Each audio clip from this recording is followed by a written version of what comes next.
মানে সংস্কার ব্যাপারে কারো কোনো দ্বিমত আজ পর্যন্ত দেখলাম না। আমি অবাক হচ্ছি কেন সংস্কার সংস্কার করে ওরা গলা শুকিয়ে ফেলতেছে। তাহলে সকলে জমা দেওয়ার পরও কোথায় ঐক্যমত হয়েছে এই বিষয়কে জাতি জানে না, জাতিকে জানানো হচ্ছে না। কেন কেন জানানো হচ্ছে? এটা রহস্যের ব্যাপার না? এটা এই প্রশ্নটা আমি ওই দিনও করেছি, আমরা যখন দেখা করেছি। আলী রিয়াজ সাহেব ওখানে ছিল। কেন জানানো হচ্ছে না? সমস্যাটা কোথায়? সমস্যাটা কোথায়? তাইলে এখানে সন্দেহের উদ্রেক হচ্ছে না?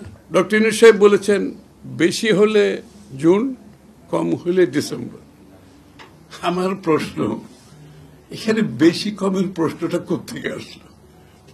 উনি তো নিজেই বলেছেন ঐক্যমত যেগুলো হবে সেগুলোর ভিত্তিতে সংস্কার হবে।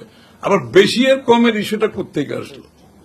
তাহলে কোনটা বেশি কোনটা কম এটা কে নির্ধারণ করবে? তারা যদি ব্যর্থ হয় কাউকে বিচারের আওতায় আনতে, আমরা তো তাদেরকে বিচারের আওতায় আনবো, কিন্তু বিচার করবে স্বাধীন বিচার বিভাগ, সরকার করবে না। আমরা ওই শেখ হাসিনার পথে আমরা বিচার করে সেই দায়িত্ব বিচার বিভাগকে প্রশ্নবিদ্ধ করে আবার বাংলাদেশকে সেদিকে ঠেলে দেওয়ার পক্ষপাতী আমরা না। 5 জন 10 জন লোক একটা বিজ্ঞ মানুষ হিসেবে নিজেদেরকে মনে করে বাংলাদেশের ভবিষ্যৎ নির্ধারণ করবে জনগণকে বাইরে রেখে, তাদের সাথে শেখ হাসিনার ব্যবধানটা কোথায় আমরা দেখতে পাচ্ছি? এটা একই তো।